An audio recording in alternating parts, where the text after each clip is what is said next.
ವಿಮೋಚನಕಾಂಡ ಅಧ್ಯಾಯ 9.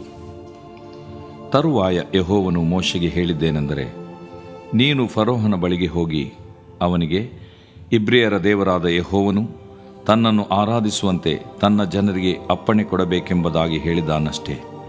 ನೀನು ಅವರಿಗೆ ಅಪ್ಪಣೆ ಕೊಡದೆ ಇನ್ನೂ ಅವರನ್ನು ತಡೆದರೆ, ಯೆಹೋವನು ಅಡವಿಯಲ್ಲಿರುವ ನಿನ್ನ ಎಲ್ಲ ಪಶುಗಳಿಗೂ, ಕುದುರೆ, ಕತ್ತೆ, ಒಂಟೆ, ದನ, ಕುರಿ, ಆಡು ಇವೆಲ್ಲವುಗಳಿಗೂ ವಿರೋಧವಾಗಿ ತನ್ನ ಕೈಯೆತ್ತಿ ಘೋರ ವ್ಯಾಧಿಯನ್ನು ಉಂಟು ಮಾಡುವನೆಂದು ತಿಳ್ಕೋ. ಇಸ್ರಾಯೇಲ್ಯರ ಪಶುಗಳಿಗೂ ಐಗುಪ್ತರ ಪಶುಗಳಿಗೂ ಆತನು ವ್ಯತ್ಯಾಸ ಮಾಡುವನು. ಇಸ್ರಾಯೇಲರಿಗಿರುವ ಪಶುಗಳಲ್ಲಿ ಒಂದೂ ಸಾಯುವುದಿಲ್ಲವೆಂದು ಹೇಳಬೇಕು. ಇದಲ್ಲದೆ ಯೆಹೋವನು ಕಾಲವನ್ನು ನಿರ್ಣಯಿಸಿ ನಾಳೆಯೇ ಈ ಕಾರ್ಯವನ್ನು ನಡೆಸುವನು ಎಂದು ಹೇಳಿದನು. ಮಾರನೆಯ ದಿನ ಯೆಹೋವನು ಆ ಕಾರ್ಯ ಉಂಟಾಗುವಂತೆ ಮಾಡಿದನು. ಐಗುಪ್ತರ ಪಶುಗಳೆಲ್ಲ ಸಾಯುತ್ತಾ ಬಂದವು. ಇಸ್ರಾಯೇಲರ ಪಶುಗಳಲ್ಲಿ ಒಂದೂ ಸಾಯಲಿಲ್ಲ. ಫರೋಹನು ವಿಚಾರಿಸಿದಾಗ ಇಸ್ರಾಯೇಲರ ಪಶುಗಳಲ್ಲಿ ಒಂದೂ ಸಾಯಲಿಲ್ಲವೆಂದು ತಿಳಿದುಕೊಂಡನು. ಆದಾಗ್ಯೂ ಫರೋಹನ ಹೃದಯವು ಮೊಂಡವಾಗಿದ್ದರಿಂದ ಆ ಜನರಿಗೆ ಹೊರಡಲಿಕ್ಕೆ ಅಪ್ಪಣೆ ಕೊಡದೆ ಹೋದನು. ಯೆಹೋವನು ಮೋಶೆ ಆರೋನರಿಗೆ, ನೀವು ಆವಿಗೆಯ ಬೂದಿಯನ್ನು ಕೈತುಂಬ ತೆಗೆದುಕೊಳ್ಳಿರಿ. ಮೋಶೆ ಅದನ್ನು ಫರೋಹನ ಕಣ್ಣಿನ ಮುಂದೆ ಆಕಾಶಕ್ಕೆ ತೂರಲಿ. ಅದು ಸಣ್ಣ ಪುಡಿಯಾಗಿ ಐಗುಪ್ತ ದೇಶದಲ್ಲೆಲ್ಲ ಹಬ್ಬಿ ಮನುಷ್ಯರಲ್ಲಿಯೂ ಪಶುಗಳಲ್ಲಿಯೂ ಹುಣ್ಣಾಗುವ ಬೊಕ್ಕೆಗಳನ್ನುಂಟು ಮಾಡುವುದು ಎಂದು ಹೇಳಿದನು. ಮೋಶೆ ಆರೋನರು ಆವಿಗೆಯ ಬೂದಿಯನ್ನು ತೆಗೆದುಕೊಂಡು ಫರೋಹನ ಮುಂದೆ ನಿಂತುಕೊಂಡರು. ಮೋಶೆಯು ಆ ಬೂದಿಯನ್ನು ಆಕಾಶಕ್ಕೆ ತೂರಲಾಗಿ ಅದು ಮನುಷ್ಯರಲ್ಲಿಯೂ ಪಶುಗಳಲ್ಲಿಯೂ ಹುಣ್ಣಾಗುವ ಬೊಕ್ಕೆಗಳನ್ನೆಬ್ಬಿಸಿತು. ಆ ಹುಣ್ಣುಗಳು ಜೋಯಿಸರಲ್ಲಿಯೂ ಐಗುಪ್ತರೆಲ್ಲರಲ್ಲಿಯೂ ಇದ್ದದರಿಂದ ಆ ಜೋಯಿಸರು ಹುಣ್ಣುಗಳ ದೆಸೆಯಿಂದ ಮೋಶೆಯ ಮುಂದೆ ನಿಲ್ಲಲಾರದೆ ಹೋದರು. ಆದರೂ ಯೆಹೋವನು ಮೋಶೆಗೆ ಹೇಳಿದ್ದಂತೆಯೇ ಆಯಿತು. ಯೆಹೋವನು ಫರೋಹನ ಹೃದಯವನ್ನು ಕಠಿಣ ಮಾಡಿದ್ದರಿಂದ ಅವನು ಅವರ ಮಾತಿಗೆ ಕಿವಿಗೊಡದೆ ಹೋದನು. ತರುವಾಯ ಯೆಹೋವನು ಮೋಶೆಗೆ, ನೀನು ಬೆಳಗ್ಗೆ ಎದ್ದು ಫರೋಹನ ಮುಂದೆ ನಿಂತುಕೊಂಡು ಹೀಗನ್ನಬೇಕು, ಇಬ್ರಿಯರ ದೇವರಾದ ಯೆಹೋವನು ಆಜ್ಞಾಪಿಸುವುದೇನೆಂದರೆ, ನನ್ನನ್ನು ಆರಾಧಿಸುವಂತೆ ನನ್ನ ಜನರಿಗೆ ಅಪ್ಪಣೆ ಕೊಡಬೇಕು. ಈ ಸಾರಿ ನಾನು ನನ್ನ ವಶದಲ್ಲಿರುವ ಈತಿ ಬಾಧೆಗಳನ್ನು ನಿನ್ನ ಪ್ರಜಾಪರಿವಾರದವರಿಗೆ ಉಂಟಾಗುವಂತೆಯೂ ನಿನ್ನ ಹೃದಯಕ್ಕೂ ತಗಲುವಂತೆಯೂ ಮಾಡುವೆನು. ಆದ್ದರಿಂದ ಸಮಸ್ತ ಲೋಕದಲ್ಲಿ ನನಗೆ ಸಮಾನರು ಬೇರೆ ಯಾರೂ ಇಲ್ಲವೆಂದು ನನ್ನ ವಿಷಯದಲ್ಲಿ ತಿಳ್ಕೊಳ್ಳುವಿ. ನಾನು ಕೈ ಎತ್ತಿ ನಿನ್ನನ್ನು ನಿನ್ನ ಪ್ರಜೆಗಳನ್ನು ಅಂಟು ರೋಗದಿಂದ ಸಾಯಿಸಬಹುದಾಗಿತ್ತು. ಆಗ ನೀನು ಈವರೆಗೆ ಭೂಮಿಯಲ್ಲಿ ಇರದಂತೆ ನಿರ್ಮೂಲವಾಗುತ್ತಿದ್ದಿ. ಆದರೆ ನಾನು ನಿನ್ನಲ್ಲಿ ನನ್ನ ಶಕ್ತಿಯನ್ನು ತೋರಿಸಿ ನನ್ನ ಹೆಸರನ್ನು ಲೋಕದಲ್ಲೆಲ್ಲ ಪ್ರಸಿದ್ಧಿಪಡಿಸಬೇಕೆಂಬ ಉದ್ದೇಶದಿಂದಲೇ ನಿನ್ನನ್ನು ಸಾಯಿಸದೆ ಉಳಿಸಿದೆನು. ನೀನು ನನ್ನ ಜನರನ್ನು ಇನ್ನೂ ಹೋಗಗೊಡಿಸದೆ ನಿನ್ನನ್ನು ಅವರ ಮುಂದೆ ಆಟಂಕವಾಗಿ ಒಡ್ಡುತ್ತೀಯಾ?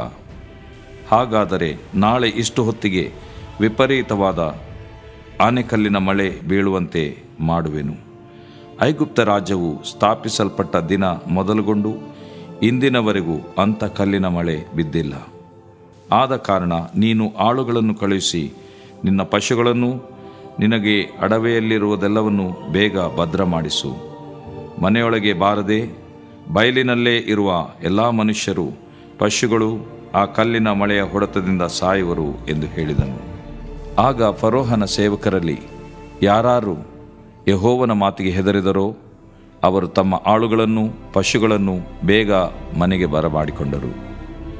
ಯಾರು ಯೆಹೋವನ ಮಾತನ್ನು ಮನಸ್ಸಿಗೆ ತೆಗೆದುಕೊಳ್ಳಲಿಲ್ಲವೋ ಅವರು ತಮ್ಮ ಆಳುಗಳನ್ನು ಪಶುಗಳನ್ನು ಅಡವಿಯಲ್ಲೇ ಬಿಟ್ಟರು. ಯೆಹೋವನು ಮೋಶೆಗೆ, ಆಕಾಶಕ್ಕೆ ನಿನ್ನ ಕೈ ಚಾಚು. ಆಗ ಐಗುಪ್ತ ದೇಶದಲ್ಲೆಲ್ಲ ಮನುಷ್ಯರ ಮೇಲೆಯೂ ಪಶುಗಳ ಮೇಲೆಯೂ ಹೊಲದಲ್ಲಿರುವ ಎಲ್ಲ ಪೈರುಗಳ ಮೇಲೆಯೂ ಆನೆಕಲ್ಲಿನ ಮಳೆ ಬೀಳುವುದು ಎಂದು ಹೇಳಿದನು. ಮೋಶೆಯು ತನ್ನ ಕೋಲನ್ನು ಆಕಾಶಕ್ಕೆ ಚಾಚಿದಾಗ ಯೆಹೋವನು ಗುಡುಗನ್ನು ಆನೆಕಲ್ಲಿನ ಮಳೆಯನ್ನು ಉಂಟು ಮಾಡಿದನು. ಸಿಡಿಲುಗಳು ನೆಲಕ್ಕೆ ಬಿದ್ದವು. ಯೆಹೋವನು ಐಗುಪ್ತ ದೇಶದ ಮೇಲೆ ಕಲ್ಲಿನ ಮಳೆಯನ್ನು ಸುರಿಸಿದನು. ಕಲ್ಲಿನ ಮಳೆಯು ಬಹುಬಲವಾಗಿತ್ತು. ಜಗಜಗಿಸುವ ಮಿಂಚು ಅದರೊಂದಿಗಿತ್ತು. ಐಗುಪ್ತರು ಜನಾಂಗವಾದಂದಿನಿಂದಲೂ ಆ ದೇಶದಲ್ಲಿ ಅಂಥ ಘೋರವಾದ ಕಲ್ಲಿನ ಮಳೆ ಆಗಿರಲಿಲ್ಲ. ಆ ಕಲ್ಲಿನ ಮಳೆ ಐಗುಪ್ತ ದೇಶದ ಎಲ್ಲ ಕಡೆಯಲ್ಲಿ ಮನುಷ್ಯರನ್ನು, ಪಶುಗಳನ್ನು, ಬಯಲಿನಲ್ಲಿದ್ದ ಎಲ್ಲವನ್ನೂ ನಷ್ಟಪಡಿಸಿತು. ಆ ಕಲ್ಲಿನ ಮಳೆಯಿಂದ ಹೊಲಗಳಲ್ಲಿದ್ದ ಎಲ್ಲ ಪೈರುಗಳು ಹಾಳಾದವು. ಅಡವಿಯಲ್ಲಿದ್ದ ಮರಗಳು ಮುರಿದು ಹೋದವು. ಇಸ್ರಾಯೇಲರು ಇದ್ದ ಗೋಷೆನ್ ಸೀಮೆಯಲ್ಲಿ ಮಾತ್ರ ಕಲ್ಲಿನ ಮಳೆ ಬೀಳಲಿಲ್ಲ. ಆಗ ಫರೋಹನು ಮೋಶೆ ಆರೋನರನ್ನು ಕರೆಸಿ ಅವರಿಗೆ, ನಾನು ಅಪರಾಧಿ ಎಂದು ಈಗ ಒಪ್ಪಿಕೊಂಡೆನು. ಯೆಹೋವನು ನ್ಯಾಯವಂತನು, ನಾನು ನನ್ನ ಜನರು ದೋಷಿಗಳು. ಈ ಭಯಂಕರವಾದ ಗುಡುಗು, ಕಲ್ಲಿನ ಮಳೆಯು ಬಹು ಹೆಚ್ಚಾದವು. ಇವುಗಳನ್ನು ನಿಲ್ಲಿಸುವುದಕ್ಕೆ ಯೆಹೋವನನ್ನು ಪ್ರಾರ್ಥಿಸಿರಿ. ದೇಶವನ್ನು ಬಿಟ್ಟು ಹೊರಡುವುದಕ್ಕೆ ನಿಮಗೆ ಅಪ್ಪಣೆ ಕೊಡುತ್ತೇನೆ, ನಿಮ್ಮನ್ನು ತಡೆಯುವುದಿಲ್ಲ ಎಂದು ಹೇಳಿದನು. ಅದಕ್ಕೆ ಮೋಶೆ, ನಾನು ಪಟ್ಟಣದಿಂದ ಆಚೆ ಹೋದ ಕೂಡಲೇ ಕೈ ಎತ್ತಿ ಯೆಹೋವನನ್ನು ಪ್ರಾರ್ಥಿಸುವೆನು. ಆಗ ಗುಡುಗು, ಕಲ್ಲಿನ ಮಳೆಯು ನಿಂತು ಹೋಗುವವು. ಇದರಿಂದ ಸಮಸ್ತ ಭೂಲೋಕವು ಯೆಹೋವನ ಅಧಿಕಾರದೊಳಗೆ ಇದೆ ಎಂದು ನೀನು ತಿಳಿದುಕೊಳ್ಳುವೆ. ಆದರೂ ನೀನಾಗಲಿ ನಿನ್ನ ಪರಿವಾರದವರಾಗಲಿ ದೇವರಾಗಿರುವ ಯೆಹೋವನಿಗೆ ಆಗಲೂ ಭಯಪಡುವುದಿಲ್ಲವೆಂದು ಬಲ್ಲೆನು ಅಂದನು. ಜವೆ ಗೋದಿಗೆ ತೆನೆಯೂ ಅಗಸಿಗೆ ಮೊಗ್ಗೆಯೂ ಆಗಿದ್ದರಿಂದ ಆ ಎರಡು ಬೆಳೆಗೂ ನಷ್ಟವಾಯಿತು. ಗೋಧಿಯೂ ಕಡಲೆಯೂ ಹಿಂದಿನ ಬೆಳೆಯಾದದರಿಂದ ಅದಕ್ಕೆ ನಷ್ಟವಾಗಲಿಲ್ಲ. ಮೋಶೆಯು ಫರೋಹನನ್ನು ಬಿಟ್ಟು ಪಟ್ಟಣದಿಂದ ಹೊರಗೆ ಬಂದು ಕೈ ಎತ್ತಿ ಯೆಹೋವನನ್ನು ಪ್ರಾರ್ಥಿಸಿದಾಗ ಗುಡುಗು, ಕಲ್ಲಿನ ಮಳೆಯು ನಿಂತು ಹೋದವು. ಮಳೆಯು ನಿಂತಿತು. ಆದರೆ ಆ ಬಿರುಮಳೆಯು, ಕಲ್ಲಿನ ಮಳೆಯು, ಗುಡುಗು ನಿಂತು ಹೋದದ್ದನ್ನು ಫರೋಹನು ಕಂಡಾಗ ಅವನು, ಅವನ ಪರಿವಾರದವರು ಇನ್ನೂ ಪಾಪಿಷ್ಠರಾಗಿ ತಮ್ಮ ಹೃದಯಗಳನ್ನು ಮೊಂಡು ಮಾಡಿಕೊಂಡರು. ಯೆಹೋವನು ಮೋಶೆಯಿಂದ ಹೇಳಿಸಿದಂತೆಯೇ ಆಯಿತು. ಫರೋಹನ ಹೃದಯವು ಕಠಿಣವಾಗಿತ್ತು. ಅವನು ಇಸ್ರಾಯೇಲ್ಯರನ್ನು ಹೋಗಗೊಡಿಸಲೇ ಇಲ್ಲ. ದೇವರು ಪ್ರೀತಿಸುವ ಪ್ರಿಯ ಬಿಗ್ ಜೆ ಟಿವಿ ವೀಕ್ಷಕರಿಗೆ ದೇವರ ಅಮೂಲ್ಯವಾದ ವಾಕ್ಯವನ್ನು ಅಧ್ಯಯನ ಮಾಡಿಕೊಳ್ಳುವಂತೆ ಆಹ್ವಾನಿಸುತ್ತಿದ್ದೇವೆ. ಬನ್ನಿರಿ, ದೇವರ ವಾಕ್ಯವನ್ನು ಇಂದು ಒಟ್ಟಾಗಿ ಸೇರಿ ನಾವು ಅಧ್ಯಯನ ಮಾಡಿಕೊಳ್ಳೋಣ. ಇಂದಿನ ನಮ್ಮ ಅಧ್ಯಯನ ವಿಮೋಚನಕಾಂಡ 9ನೇ ಅಧ್ಯಾಯ, the book of Exodus chapter 9. 8ನೇ ಅಧ್ಯಾಯದಲ್ಲಿ ದೇವರು 2 ಬಾಧೆಗಳನ್ನು ಕಳುಹಿಸಿ ಫರೋಹನ ಮತ್ತು ಐಗುಪ್ತರ ಗಮನವನ್ನು ಸೆಳೆದಂಥ ವಿಷಯ ನೋಡಬಹುದು. ಈಗಾಗಲೇ 7ನೇ ಅಧ್ಯಾಯ ವಿಮೋಚನಕಾಂಡದಲ್ಲಿ 2 ಅದ್ಭುತಗಳನ್ನು, ಬಾಧೆಗಳನ್ನು, ಪಿಡುಗುಗಳನ್ನು ಮೋಶೆ ಆರೋನರ ಮುಖಾಂತರವಾಗಿ ದೇವರು ಮಾಡಿದನು. ಕೋಲು ಹಾವಾಗುವಂತೆ ಮಾಡುವಂಥದ್ದು. ಐಗುಪ್ತರು ಅಂದರೆ ಅವರ ವಿದ್ವಾಂಸರು, ಜೋಯಿಸರು ಅದೇ ಅದ್ಭುತ ಅವರು ಕೂಡ ಮಾಡಿದರು. ಆದರೆ ಆರೋನನ ಕೋಲು ಉಳಿದಂಥ ಮಂತ್ರವಾದಿಗಳ ಕೋಲುಗಳನ್ನು ನುಂಗಿಬಿಡ್ತು. ನೀರು ರಕ್ತವಾಗುವಂತೆ ಮೋಶೆ ಆರೋನರು ಮಾಡಿದರು. ಆದರೆ ಐಗುಪ್ತರ ವಿದ್ವಾಂಸರು ಕೂಡ ಅದೇ ಅದ್ಭುತವನ್ನು ಮಾಡಿದರು. ಅನಂತರ ಕಪ್ಪೆಗಳು ಬರುವಂತೆ 3ನೇ ಒಂದು ಬಾಧೆಯನ್ನು ಮೋಶೆ ಆರೋನರು ಮಾಡಿದರು. ಐಗುಪ್ತದ ವಿದ್ವಾಂಸರು ಈ 3ನೇ ಅದ್ಭುತವನ್ನು ನಕಲಿಸಿದರು, ಅಥವಾ ಅವರು ಕೂಡ ಅದೇ ರೀತಿಯಾಗಿ ಮಾಡಿದರು. ಈ 3 ಅದ್ಭುತಗಳನ್ನು ಅವರು ತಮ್ಮ ಗುಪ್ತ ವಿದ್ಯೆಗಳಿಂದ ಮಾಡಿ ತೋರಿಸಿದರು. ಇದರ ನಿಮಿತ್ತವಾಗಿ ಫರೋಹನ ಹೃದಯ ಕಠಿಣವಾಗೋಯಿತು. ಯಾಕಂದರೆ ನಮ್ಮವರು ಕೂಡ ಅದೇ ಅದ್ಭುತ ಮಾಡ್ತಾರೆ ಅಂತ ಅಂದ್ಕೊಂಡನೇನೋ. 4ನೇ ಒಂದು ಅದ್ಭುತ, ವಿಷಹುಳ ಇಲ್ಲವೇ ಹೇನುಗಳನ್ನು ಮೋಶೆ ಆರೋನರು ಐಗುಪ್ತದ ಮೇಲೆ ಬರಮಾಡಿದರು. ಬರಮಾಡಿದಾಗ ಒಂದು ಆಶ್ಚರ್ಯ ಏನಂತ ಹೇಳಿದರೆ, ಇದೇ ರೀತಿಯಾಗಿ ಐಗುಪ್ತದ ಮಂತ್ರಗಾರರು, ಜೋಯಿಸರು ತಮ್ಮ ಗುಪ್ತ ವಿದ್ಯೆಯಿಂದ ಮಾಡುವುದಕ್ಕೆ ಪ್ರಯತ್ನ ಮಾಡಿದ್ದಾಗ್ಯೂ 8ನೇ ಅಧ್ಯಾಯ 15ನೇ ವಚನ, ವಿಮೋಚನ ಕಾಂಡ. ಅವರಿಗೆ ಮಾಡುವುದಕ್ಕೆ ಆಗದೇ ಹೋಯಿತು. They could not do it. ಯಾವಾಗ ಮಂತ್ರಗಾರರು, ಐಗುಪ್ತದ ಮಂತ್ರಗಾರರು, ಅವರು ಭಾಳ ಫೇಮಸ್ ಇಂಥದ್ರಲ್ಲಿ ಆದರೂ ಕೂಡ ಅವರಿಗೆ ಮಾಡಲಿಕ್ಕೆ ಆಗದೇ ಹೋದಾಗ ಒಂದು ನಿರ್ಧಾರಕ್ಕೆ ಬಂದರು, ಒಂದು ತೀರ್ಮಾನಕ್ಕೆ ಬಂದರು. ಆ ತೀರ್ಮಾನವನ್ನು ಬಾಯಿಂದ ಅರಿಕೆ ಮಾಡಿದರು. ಅರಿಕೆ ಮಾಡಿ ಫರೋಹನ ಮುಂದೆ ಅದನ್ನು ಒಪ್ಪಿಕೊಂಡು ಹೇಳಿದರು. ಅದೇನಂತ ಹೇಳಿದರೆ, ಇದು ದೇವರ ಕೈ ಕೆಲಸವೇ, ಇದು ಎಲೋಹಿಮ್ ಆಗಿರುವಾತನ, ಇಲ್ಲವೇ ಇರುವಾತನೇ ಆಗಿರುವಾತನ ಒಂದು ಕೈ ಕೆಲಸ ಅಂತ ಒಪ್ಕೊಂಡ್ಬಿಟ್ರು. ಒಪ್ಕೊಂಡಾಗ ಫರೋಹನು ಸ್ವಲ್ಪ ಅವನು ಬಗ್ತಾನೆ, ಆದರೂ ಕೂಡ ಹೃದಯ ಕಠಿಣ ಮಾಡಿಕೊಳ್ತಾನೆ. ಅದಕ್ಕಿಂತ ಮುಂಚೆ ಅವನು ಆಯಿತು ಅಪ್ಪಣೆ ಕೊಡ್ತೀನಂತ ಅವನು ಹೇಳಿರ್ತಾನೆ 8ನೇ ಅಧ್ಯಾಯದಲ್ಲಿ. ಆನಂತರ ಹೃದಯ ಕಠಿಣ ಮಾಡಿಕೊಳ್ತಾನೆ. ಈ ಹೇನಿನ ಅದ್ಭುತಗಳನ್ನು ನೋಡಿದಾಗ ಅವನು ದೇವರ ಕೆಲಸ, ಕೈ ಕೆಲಸ ಅನ್ನುವಂಥ ಮಾತನ್ನು ತನ್ನ ಮಂತ್ರಗಾರರ ಬಾಯಿಂದ ಕೇಳಿಸ್ಕೊಂಡಾಗ, ಆಯಿತು ಬಲಿ ಕೊಡ್ರಿ, ಯಜ್ಞ ಮಾಡಿರಿ ನಿಮ್ಮ ದೇವರಿಗೆ, ಆದರೆ ಈ ದೇಶದೊಳಗೆ ಐಗುಪ್ತದಲ್ಲಿ ಇದನ್ನು ನೀವು ಆ ಯಜ್ಞ ನಿಮ್ಮ ದೇವರಿಗೆ ಸಮರ್ಪಿಸ್ರಿ ಯೆಹೋವನಿಗಂತ ಇಸ್ರಾಯೇಲರಿಗೆ ಹೇಳ್ತಾನೆ ಮೋಶೆ ಆರೋನರ ಮುಖಾಂತರ. ಆದರೆ ಮೋಶೆ ಒಳ್ಳೆ ಉತ್ತರ ಕೊಡ್ತಾನೆ. ಅದೇನಂತ ಹೇಳಿದರೆ, ನಾವು ಅರ್ಪಿಸುವಂಥ ಈ ಯಜ್ಞ ಹೋಮಗಳು ಐಗುಪ್ತದವರಿಗೆ ಅದು ಹೇಸಿಗೆ ಆಗ್ತದೆ. ಯಾಕಂತ ಹೇಳಿದ್ರೆ ಅವ್ರಿಗೆ ಇಷ್ಟವಲ್ಲದಂಥದ್ದು ಅದು. ಆ ರೀತಿಯಾಗಿ ಅವರ ದೃಷ್ಟಿಯಲ್ಲಿ ಹೇಸಿಗೆ ಆಗುವಂಥದ್ದನ್ನು ನಾವು ಮಾಡುವಾಗ ಏನಾಗ್ತದೆ, ಅವರು ನಮ್ಮನ್ನು ಒಂದು ವೇಳೆ ಬೇಸರ ಪಟ್ಟುಕೊಂಡು ಕೊಲ್ಲುವುದಕ್ಕೆ ಬರೋ ಸಾಧ್ಯತೆ ಅಂತ ಹೇಳಿದಾಗ, ಸರಿ ನನಗೋಸ್ಕರ ಪ್ರಾರ್ಥನೆ ಮಾಡಿರಿ, ನನಗೋಸ್ಕರ ಪ್ರಾರ್ಥನೆ ಮಾಡಿರಿ ಅಂತ ಒಂದು ದೊಡ್ಡ ಮಾತನ್ನು ಫರೋಹನು 8ನೇ ಅಧ್ಯಾಯ ವಿಮೋಚನ ಕಾಂಡ 29ನೇ ಅಧ್ಯಾಯದಲ್ಲಿ ಹೇಳ್ತಾನೆ ರೀ.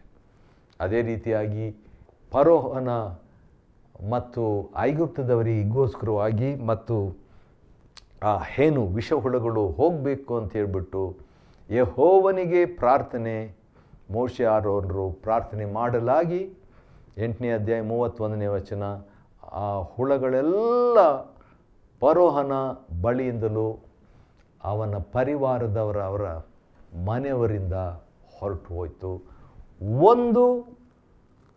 ಒಂದು ಉಳಿಯಲಿಲ್ಲ, ಒಂದು ಹೇನು ಕೂಡ ಉಳಿಯಲಿಲ್ಲ, ಒಂದು ವಿಷ ಹುಳ ಕೂಡ ಉಳಿಯಲಿಲ್ಲ. ಅದ್ಭುತ ಎಂಬಂಥ ಮಾತನ್ನು 31ನೇ ವಚನ 8ನೇ ಅಧ್ಯಾಯದಲ್ಲಿ ವಿಮೋಚನ ಕಾಂಡ ನೋಡ್ಬೋದು. ಆದರೂ ಕೂಡ ಯಥಾಪ್ರಕಾರವಾಗಿ ಇಷ್ಟು ಅದ್ಭುತಗಳನ್ನು ನೋಡಿದ್ದಾಗ್ಯೂ ಫರೋಹನು ತನ್ನ ಹೃದಯವನ್ನು ಮೊಂಡು ಮಾಡಿಕೊಳ್ತಾನೆ. ಆದ ಕಾರಣ ದೇವರು ಇನ್ನೊಂದು ಅದ್ಭುತಕ್ಕೆ, ಇನ್ನೊಂದು ಬಾಧೆಗೆ ರೆಡಿ ಮಾಡ್ತಾನೆ. 9ನೇ ಅಧ್ಯಾಯದಲ್ಲಿ ನಾವು ನೋಡುವಾಗ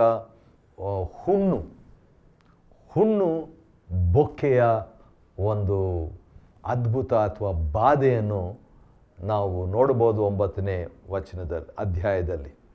ಸರಿ, ಮತ್ತೆ ತರುವಾಯ ಯೆಹೋವನು ಮೋಶೆಗೆ ಹೇಳಿದ್ದೇನೆಂದರೆ, ನೀನು ಫರೋಹನ ಬಳಿಗೆ ಹೋಗ್ಬಿಟ್ಟು ಇಬ್ರಿಯರ ದೇವರಾದ ಯೆಹೋವನು ತನ್ನನ್ನು ಆರಾಧಿಸುವಂತೆ ತನ್ನ ಜನರಿಗೆ ಅಪ್ಪಣೆ ಕೊಡಬೇಕಂತ ಮತ್ತೆ ಕೇಳ್ಕೊಳ್ತಾನೆ. ಒಂದು ವೇಳೆ ನೀನು ಅಪ್ಪಣೆ ಕೊಡದಿದ್ದರೆ, ಇನ್ನು ಅವರನ್ನು ತಡೆದರೆ, ನೀನು ತಡಿತಾ ಬಂದಿದ್ದಿ, ಆರಾಧನೆಗೆ ತಡೆದರೆ ಏನಾಗ್ತದೆ? 9ನೇ ಅಧ್ಯಾಯ ವಿಮೋಚನ ಕಾಂಡ 2-3 ವಚನಗಳಲ್ಲಿ, ಯೆಹೋವನ ಅಡವಿಯಲ್ಲಿರುವ ನಿನ್ನ ಎಲ್ಲ ಪಶುಗಳು, ಕುದುರೆ, ಕತ್ತೆ, ಒಂಟೆ, ದನ, ಕುರಿ, ಆಡು, ಇವೆಲ್ಲವುಗಳಿಗೂ ಘೋರವಾದ ವ್ಯಾಧಿ ಬರುವಂತೆ ಮಾಡಿಬಿಡ್ತಾನೆ ಅಂತ ಹೇಳ್ಬಿಟ್ಟು, ಇದಕ್ಕಾದರೂ ಭಯಪಡಲಿ ಎಂಬುದಾಗಿ. ಆದರೆ ಒಂದು ಟೈಮ್ ಕೊಡ್ತೀನಿ, ಒಂದು ದಿನ ಆದಮೇಲೆ ಇದಾಗ್ತದೆ, ನಾಳೆ ಒಳಗೆ ನೀನು ಯೋಚನೆ ಮಾಡಲಿಕ್ಕೆ ಒಂದು ಅವಕಾಶ, ನಾಳೆ ಈ ಕಾರ್ಯವನ್ನು ನಡೆಸುವೆನು ಎಂಬುದಾಗಿ. ಒಂದು ಸ್ವಲ್ಪ ಕೃಪಾಕಾಲ ಉಳಿದಿತ್ತು, ಕೂಡಲೇ ಬರಲಿಲ್ಲ. ಸರಿ, ಅದಕ್ಕೆ ಈ ರೀತಿಯಾಗಿ ಮಾರನೇ ದಿನ ಯೆಹೋವನ ಕಾರ್ಯ ಉಂಟಾಗುವಂತೆ ಮಾಡಿದನು. ಐಗುಪ್ತರ ಪಶುಗಳೆಲ್ಲ ಸಾಯುತ್ತಾ ಬಂದವು. ದೇವರು ಹೇಳಿದ ಹಾಗೆ ಈ ಬಾಧೆಯನ್ನು ಕಳಿಸಿದನು. ಮುಖ್ಯ ಉದ್ದೇಶ ಯಾಕೆ ಬಾಧೆಯನ್ನಂದರೆ ದೇವಜನರು ಆರಾಧನೆ ಮಾಡಬೇಕು. God's people must worship. ದೇವಜನರು ಆರಾಧನೆ ಮಾಡಬೇಕನ್ನುವಂಥ ಉದ್ದೇಶದಿಂದ ದೇವರು ಏನೆಲ್ಲ ಮಾಡ್ತಾ ಇದ್ದನು, ದೇವರು ದೇಶವನ್ನೆಲ್ಲ ಯಾವ ರೀತಿಯಾಗಿ ಕ್ರಮ ಬದಲಾಯಿಸಿದನು. ದೇವರು ಒಬ್ಬ ಫರೋಹನನ್ನು, ಅವನು ಮೊದಲೇ ಕಠಿಣವಾಗಿತ್ತು, ದೇವರು ಅವನನ್ನು ಇನ್ನಷ್ಟು ಮತ್ತಷ್ಟು ಕಠಿಣ ಮಾಡಿದನು, ತನ್ನ ಅದ್ಭುತ ಕಂಡು ಬರಲಿ ಅಂತ ಹೇಳ್ಬಿಟ್ಟು. ಆದ ಕಾರಣ ಅಲ್ಲಿ ಕುದುರೆ, ಕತ್ತೆ, ಎಲ್ಲ ಪಶುಗಳು, ಒಂಟೆ, ದನ, ಕುರಿ, ಆಡು ಇವೆಲ್ಲವೂ ಸಾಯ್ತಾ ಇದ್ದವು. ಆದರೆ 9ನೇ ಅಧ್ಯಾಯ ವಿಮೋಚನ ಕಾಂಡ 6-7 ವಚನ, book of Exodus chapter 9 verse 6 and 7, ಇಸ್ರಾಯೇಲರ ಪಶುಗಳಲ್ಲಿ ಒಂದು ಸಾಯಲಿಲ್ಲ. ಆಶ್ಚರ್ಯ ಅಲ್ವಾ? ಇಸ್ರಾಯೇಲರ ಪಶುಗಳಲ್ಲಿ ಒಂದು ಸಾಯಲಿಲ್ಲ ಅಂತೆ. ಹಾಗಾದರೆ ಭಾಳ ದೊಡ್ಡ ಅದ್ಭುತ ಇದು, ಪಾರ್ಷಿಯಲ್ ಅದ್ಭುತ ಇದು, ಪಕ್ಷಪಾತದ ಅದ್ಭುತ ಅಂತ ಹೇಳ್ಬೋದು. ದೇವಜನರಿಗೆ ಏನಾಗಲಿಲ್ಲ, ಅನ್ಯ ಜನರಿಗೆ ಎಷ್ಟೊಂದಾಯಿತು. ನಂಬಿದವರಿಗೆ ಏನೂ ಆಗಲಿಲ್ಲ, ನಂಬದವರಿಗೆ ಸಾಕಷ್ಟು ಬಾಧೆ ಆಯಿತು. ಫರೋಹನು ವಿಚಾರಿಸ್ತಾನೆ. ವಿಚಾರಿಸಿದಾಗ ಇಸ್ರಾಯೇಲರ ಪಶುಗಳಲ್ಲಿ ಒಂದು ಸಾಯಲಿಲ್ಲ. ಫರೋಹನಿಗೆ ನ್ಯೂಸ್ ಹೋಗಿಬಿಡ್ತು. ದೇವರು ರಹಸ್ಯವಾಗಿ ಮಾಡಿದನು. ಬಹುಶಃ ಫರೋಹನಿಗೆ ಸ್ವಲ್ಪ ಕ್ಯೂರಿಯಾಸಿಟಿ ಇತ್ತೇನೋ, ನೋಡೋಣ ಇಸ್ರಾಯೇಲ್ ಕಡೆಯಲ್ಲಿ ಗೋಷನ್ ಎಂಬಂಥ ಸ್ಥಳದಲ್ಲಿರುವಂಥವ್ರು ಅಲ್ಲಿ ಏನಾದರೂ ಸತ್ತಿದ್ದಾವ ಪಶುಗಳು, ನಮ್ಮದೆಲ್ಲ ನಮ್ಮ ದೇಶದಲ್ಲಿರುವಂಥ ಐಗುಪ್ತರೆಲ್ಲ ಪಶುಗಳು ಸತ್ತೋದು ಅಂತ ಹೇಳ್ಬಿಟ್ಟು ನೋಡುವಾಗ ಒಂದು ಸಾಯಲಿಲ್ಲ ಅನ್ನುವಂಥ ತಿಳ್ಕೊಂಡು. ಆದರೂ ಕೂಡ ಹೃದಯ ಕಠಿಣ ಮಾಡಿಕೊಳ್ತಾನ್ರಿ. 9ನೇ ಅಧ್ಯಾಯ 7ನೇ ವಚನ, ಯೆಹೋವನು ಮೋಶೆ ಆರೋನರಿಗೆ, ನೀವು ಆವಿಗೆಯ ಬೂದಿಯನ್ನು ಕೈ ತುಂಬ ತೆಗೆದುಕೊಡ್ರಿ ಅಂತ ಹೇಳಿಬಿಟ್ಟು ಅದನ್ನು ಮೇಲಕ್ಕೆ ತೆಗೆದುಕೊಂಡು ಫರೋಹನ ಮುಂದೆ ನಿಂತುಕೊಂಡು ಆ ಬೂದಿಯನ್ನು ಆಕಾಶಕ್ಕೆ ತೂರಲಾಗಿ, 9ನೇ ಅಧ್ಯಾಯ ವಿಮೋಚನ ಕಾಂಡ 10ನೇ ವಚನದಲ್ಲಿ 9-10 ಚಾಪ್ಟರ್ 9 ವರ್ಸ್ 10 ಆಫ್ ಎಕ್ಸಡಸ್, ಅವರು ಆವಿಗೆಯ ಬೂದಿಯನ್ನು ಕೈಯಲ್ಲಿ ತಕ್ಕೊಂಡು ಹಾಗೇ ಫರೋಹನ ಮುಂದೆ ಅದನ್ನು ತೂರಲಾಗಿ ಅದು ಮನುಷ್ಯರಲ್ಲಿಯೂ ಪಶುಗಳಲ್ಲಿಯೂ ಹುಣ್ಣಾಗುವ ಬೊಕ್ಕೆಗಳನ್ನೆಬ್ಬಿಸಿತು. ಭಾಳ ಭಯಂಕರವಾದಂಥ ವಿಚಿತ್ರವಾದಂಥ ಒಂದು ರೋಗ, ಒಂದು ಪಿಡುಗು, ಬಾಧೆ. ಅದಾದಾಗ ಏನಾಯಿತು, ಆ ಜೋಯಿಸರು ಹುಣ್ಣುಗಳ ದೆಸೆಯಿಂದ ಏನು ಮಾಡಿದರು, ಮೋಶೆ ಆರೋನರ ಮುಂದೆ ನಿಂತುಕೊಳ್ಳಲಾಗದೆ ಹೋದರು. ಅದಕ್ಕಿಂತ ಮುಂಚೆ ಒಂದು ಆಯಿತು, ಅದೇನಂತ ಹೇಳಿದ್ರೆ 11ನೇ ವಚನ, ವಿಮೋಚನ ಕಾಂಡ 9ನೇ ಅಧ್ಯಾಯದ 11ನೇ ವಚನ ಏನಂತ ಹೇಳಿದ್ರೆ, ಜೋಯಿಸರಲ್ಲಿಯೂ ಐಗುಪ್ತರೆಲ್ಲರಲ್ಲಿಯೂ ಇದ್ದುದರಿಂದ ಆ ಜೋಯಿಸರು ಹುಣ್ಣುಗಳ ದೆಸೆಯಿಂದ ಮೋಶೆಯ ಮುಂದೆ ನಿಲ್ಲಲಾರದೆ ಹೋದರು. ಅವರು ಕೂಡ ಸ್ವಲ್ಪ ಟ್ರೈ ಮಾಡೋಣ ಅಂತ ಬಂದರೂ ಏನೋ ಗೊತ್ತಿಲ್ಲ. ಯಾಕಂದರೆ ಪ್ರತಿ ಅದ್ಭುತವನ್ನು ಮೋಶೆ ಆರೋನರು ಮಾಡಿದಾಗ ಅಥವಾ ಮೋಶೆ ಆರೋನ ಮುಖಾಂತರವಾಗಿ ಐಗುಪ್ತರ ಮುಂದೆ ಫರೋಹನ ಮುಂದೆ ಮಾಡುವಾಗ ಅವರು ಕೂಡ ಟ್ರೈ ಮಾಡ್ತಿದ್ರು. ಆದರೆ ಈ ಸಾರಿ ಏನಾಯ್ತದೆ, ಆ ಹುಣ್ಣು ಬೊಕ್ಕೆಗಳು ಅವ್ರ ಮೇಲೆ ಕೂಡ ಬಂದುಬಿಡ್ತು. ಬಂದಾಗ ಅವ್ರು ಏನು ಮಾಡಿದರು, ಮೋಶೆ ಆರೋನರ ಮುಂದೆ ನಿಲ್ಲಲಾರದೆ ಹೋಗ್ಬಿಟ್ರು. ಯಾಕಂದರೆ ಭಾಳ ನೋವು. ಆದರೂ ಕೂಡ ಯೆಹೋವನು ಮೋಶೆಗೆ ಹೇಳಿದಂತೆ ಯೆಹೋವನು ಫರೋಹನ ಹೃದಯವನ್ನು ಕಠಿಣ ಮಾಡಿದ್ದರಿಂದ ಅವನು ಅವರ ಮಾತಿಗೆ ಒಳಪಡಲಿಲ್ಲ. ಈಗಾಗಲೇ ಅವನ ಹೃದಯ ಕಠಿಣವಾಗಿತ್ತು. ಕಠಿಣವಾಗಿದ್ದುದರಿಂದ ದೇವರು ಮತ್ತಷ್ಟು ಅವನ ಹೃದಯವನ್ನು ಕಠಿಣ ಮಾಡಿದನು ಮತ್ತು ತನ್ನ ಜನರು ಆರಾಧನೆ ಮಾಡದಂತೆ, ದೇವಜನರು ಆರಾಧನೆ ಮಾಡದಂತೆ ಅಡ್ಡಿ ಮಾಡಿದನು. ಅನುಮತಿ ಕೊಡಲಿಲ್ಲ. ದೇವರು ಅನುಮತಿ ಕೊಡದೇ ಇದ್ದಾಗೆಲ್ಲ ಹೊಸ ಹೊಸ ಅದ್ಭುತಗಳನ್ನು ಮಾಡಿಕೊಂಡು ತನ್ನನ್ನು ಪ್ರಖ್ಯಾತಪಡಿಸಿಕೊಳ್ತಾ ಇದ್ದಾನೆ. ಅನಂತರ ವಿಪರೀತವಾದಂಥ ಆನೆ ಕಲ್ಲಿನ ಒಂದು ಮಳೆ ದೇವರು ಬರುವಂತೆ ಮಾಡ್ತಾನೆ. ಅದನ್ನು ನಾವು ನೋಡಲಿಕ್ಕಿದ್ದೇವೆ. ಅಂಟು ರೋಗದಿಂದ ದೇವರವ್ರನ್ನ ಸಂಪೂರ್ಣ ನಾಶ ಮಾಡಬಹುದಾಗಿತ್ತು. ಆದರೆ ದೇವರು ಕೃಪೆಯಿಂದ, ಕನಿಕರದಿಂದ, ಸ್ವಲ್ಪ ಮಟ್ಟಿಗೆ ಪ್ರೀತಿಯಿಂದ, ಶಿಸ್ತಿನಿಂದ ಮತ್ತು ನ್ಯಾಯದಿಂದ ಭಾಗಿಕವಾದ ನಾಶನವನ್ನು ತಂದನು. ಪಾರ್ಷಿಯಲ್ ಡಿಸ್ಟ್ರಕ್ಷನ್ಸ್, ಸಂಪೂರ್ಣ ನಾಶ ಮಾಡಲಿಲ್ಲ. ಈವರೆಗೆ ಭೂಮಿಯಲ್ಲಿ ಇರದಂತೆ ನಿರ್ಮೂಲವಾಗ್ತಿದ್ರೆ. ಆದರೆ ನಾನು ನಿನ್ನಲ್ಲಿ ಈ ಒಂದು ಮಾತು ಗಮನಿಸ್ತಕ್ಕದ್ದು, ಇದೇ ಮಾತು ರೋಮ 9ನೇ ಅಧ್ಯಾಯ 17ನೇ ವಚನದಲ್ಲಿದೆ.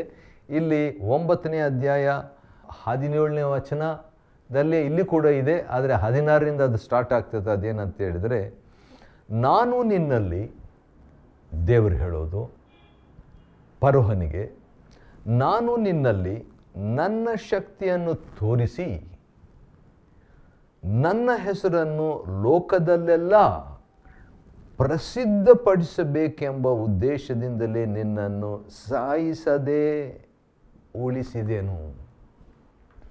ಇನ್ನೊಂದು ಸರಿ ಓದ್ತೇನೆ, ಅದು ಒಂದು ಪ್ರಾಮುಖ್ಯವಾದಂಥ ಒಂದು ಮಾತು. ಆದ ಕಾರಣ ರೋಮ 9:17 ಇರುವಂಥದ್ದು ಇಲ್ಲಿ ವಿಮೋಚನ ಕಾಂಡ 9:16-17 ಅದೇನಂತ ಹೇಳಿದರೆ, ನಾನು ನಿನ್ನಲ್ಲಿ ನನ್ನ ಶಕ್ತಿಯನ್ನು ತೋರಿಸಿ ನನ್ನ ಹೆಸರನ್ನು ಭೂಲೋಕದಲ್ಲೆಲ್ಲ ಪ್ರಸಿದ್ಧಪಡಿಸಬೇಕೆಂಬ ಉದ್ದೇಶದಿಂದಲೇ ನಿನ್ನನ್ನು ಸಾಯಿಸದೆ ಉಳಿಸಿದೆನು.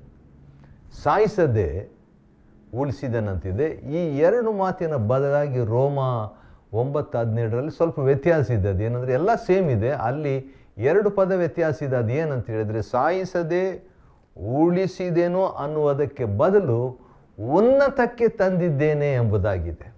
ಹಾಗಾದರೆ ಸಾಯಿಸದೆ ಉಳಿಸುವಂಥದ್ದು ಉನ್ನತಕ್ಕೆ ತರುವಂಥದ್ದು. ಹೌದು, ನಾವು ಉಳಿದಿರುವುದು ಆತನ ಕರುಣೆ. ಪ್ರಲಾಪ 3ರಲ್ಲಿ ಬರೆದಿರುವ ಹಾಗೆ ನಾವು ಉಳಿದಿರುವುದು, ಸಾಯದೆ ಉಳಿದಿರುವುದು ಆತನ ಕರುಣೆ. ಇನ್ನೊಂದು ರೀತಿಯಿಂದ ಹೇಳ್ಬೋದು, ದೇವರು ನಮ್ಮನ್ನು ಉನ್ನತಕ್ಕೆ ತಂದಿದ್ದಾನೆ, ಮರಣಕ್ಕೆ ಒಪ್ಪಿಸಲಿಲ್ಲ ಎಂಬುದಾಗಿ ಹೇಳ್ಬೋದು. ಇದುವರೆಗೆ ಆಗದಂಥ ರೀತಿಯಲ್ಲಿ ಕಲ್ಲಿನ ಮಳೆ ಬೀಳ್ತದೆ, ಇದುವರೆಗೆ ಅಂತ ಒಂದು ಮಳೆ ಬೀಳಲಿಲ್ಲ ಅಂತ ಹೇಳ್ಬಿಟ್ಟು ಕಲ್ಲಿನ ಮಳೆಯನ್ನು ದೇವರು ಬರಮಾಡ್ತಾರೆ ಐಗುಪ್ತದಲ್ಲಿ. ಆದರೆ ಆಶ್ಚರ್ಯ ಏನಂದರೆ 9ನೇ ಅಧ್ಯಾಯ 26ನೇ ವಚನ, ಇಸ್ರಾಯೇಲರು ಇದ್ದ ಗೋಷೇನ್ ಸೀಮೆಯಲ್ಲಿ ಮಾತ್ರ ಕಲ್ಲಿನ ಮಳೆ ಬೀಳಲಿಲ್ಲ. ಯಾವ ರೀತಿಯಾಗಿ ಪಶುಗಳು ಸತ್ತೋದ್ವು ಐಗುಪ್ತರ ಪಶುಗಳು, ಆದರೆ ಇಸ್ರಾಯೇಲರ ಪಶುಗಳು ಸಾಯಲಿಲ್ಲ ಅಂತ ನೋಡಿದ್ವಲ್ಲ. ಇಲ್ಲಿ ಅದೇ ರೀತಿಯಾಗಿ ಐಗುಪ್ತರ ಮೇಲೆ ಈ ಒಂದು ಆನೆ ಕಲ್ಲಿನ ಮಳೆ ಬಿತ್ತು ಐಗುಪ್ತರ ಮೇಲೆ, ಆದರೆ ಇಸ್ರಾಯೇಲರ ಮೇಲೆ, ಇಸ್ರಾಯೇಲರಿದ್ದಂಥ ಗೋಷೇನ್ ಸೀಮೆಯಲ್ಲಿ ಮಾತ್ರ ಕಲ್ಲಿನ ಮಳೆ ಬರಲಿಲ್ಲಂತೆ. ಆದ ಕಾರಣ ಫರೋಹನು ಮೋಶೆ ಆರೋನರನ್ನು ಕರೆಸಿ ಒಂದು ಮಾತು ಹೇಳ್ತಾನೆ, ಮೊದಲು ಹೇಳಲೇ ಇಲ್ಲ ಅಂಥ ಒಂದು ಮಾತನ್ನು ಹೇಳ್ತಾನೆ. 9ನೇ ಅಧ್ಯಾಯ 27ನೇ ವಚನ ಅದನ್ನು ನೋಡಬೇಕು. ನಾನು ಅಪರಾಧಿ ಎಂದು ಈಗ ಒಪ್ಪಿಕೊಂಡೆನು.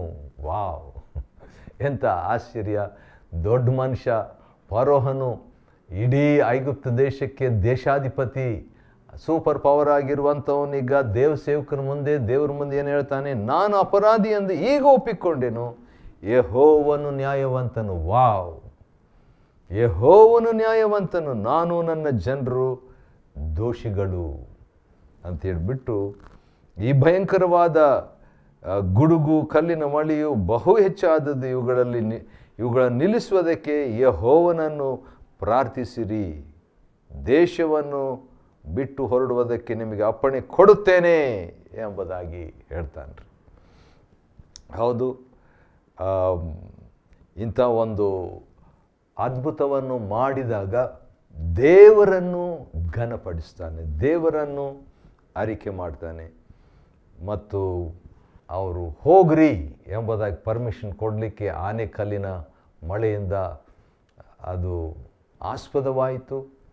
ಫರೋಹನು ಅರಿಕೆ ಮಾಡಿ ದೇವರು ನ್ಯಾಯವಂತನಂತ ಒಪ್ಪಿಕೊಳ್ತಾನೆ. ಅದಕ್ಕೆ ದೇವರು ಅವನ ಹೃದಯವನ್ನು ಕಠಿಣಪಡಿಸಿ ಅವನ ಬಾಯಿಂದಲೇ ದೇವರಿಗೆ ಘನವನ್ನು ಸಲ್ಲಿಸುವಂತೆ ಆಶ್ಚರ್ಯವಾಗಿ ದೇವರ ಸಾರ್ವಭೌಮತ್ವದಲ್ಲಿ ಅದನ್ನು ಮಾಡ್ತಾನೆ. ದೇವರು ಮಾಡೋದೆಲ್ಲ ಒಳ್ಳೆಯದು.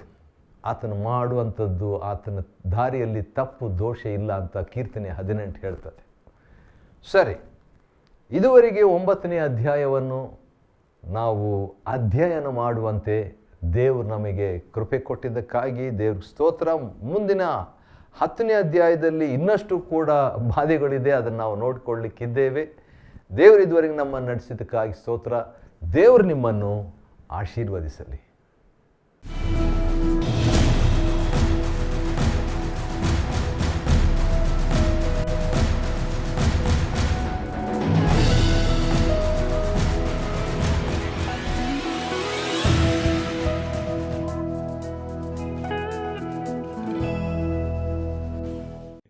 Chapter 9.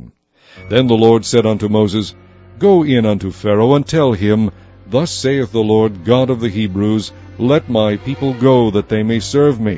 For if thou refuse to let them go, and wilt hold them still, behold, the hand of the Lord is upon thy cattle which is in the field, upon the horses, upon the asses, upon the camels, upon the oxen, and upon the sheep. There shall be a very grievous murrain. And the Lord shall sever between the cattle of Israel and the cattle of Egypt, and there shall nothing die of all that is the children's of Israel. And the Lord appointed a set time, saying, Tomorrow the Lord shall do this thing in the land.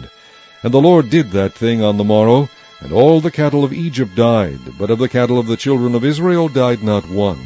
And Pharaoh sent, and behold, there was not one of the cattle of the Israelites dead. And the heart of Pharaoh was hardened, and he did not let the people go. And the Lord said unto Moses and unto Aaron, Take to you handfuls of ashes of the furnace, and let Moses sprinkle it toward the heaven in the sight of Pharaoh, and it shall become small dust in all the land of Egypt, and shall be a boil breaking forth with blains upon man and upon beast throughout all the land of Egypt. And they took ashes of the furnace, and stood before Pharaoh, and Moses sprinkled it up toward heaven, and it became a boil breaking forth with blains upon man and upon beast. And the magicians could not stand before Moses because of the boils, for the boil was upon the magicians and upon all the Egyptians. And the Lord hardened the heart of Pharaoh, and he hearkened not unto them, as the Lord had spoken unto Moses. And the Lord said unto Moses, Rise up early in the morning, and stand before Pharaoh, and say unto him, Thus saith the Lord God of the Hebrews, Let my people go, that they may serve me. For I will at this time send all my plagues upon thine heart, and upon thy servants, and upon thy people, that thou mayest know that there is none like me in all the earth. For now I will stretch out my hand, that I may smite thee and thy people with pestilence, and thou shalt be cut off from the earth. And in very deed for this cause have I raised thee up, for to shew in thee my power, and that my name may be declared throughout all the earth. As yet exaltest thou thyself against my people, that thou wilt not let them go. Behold, tomorrow about this time I will cause it to rain a very grievous hail, such as hath not been in Egypt since the foundation thereof even until now. Send therefore now, and gather thy cattle, and all that thou hast in the field, for upon every man and beast which shall be found in the field, and shall not be brought home, the hail shall come down upon them, and they shall die. He that feared the word of the Lord among the servants of Pharaoh made his servants and his cattle flee into the houses. And he that regarded not the word of the Lord left his servants and his cattle in the field.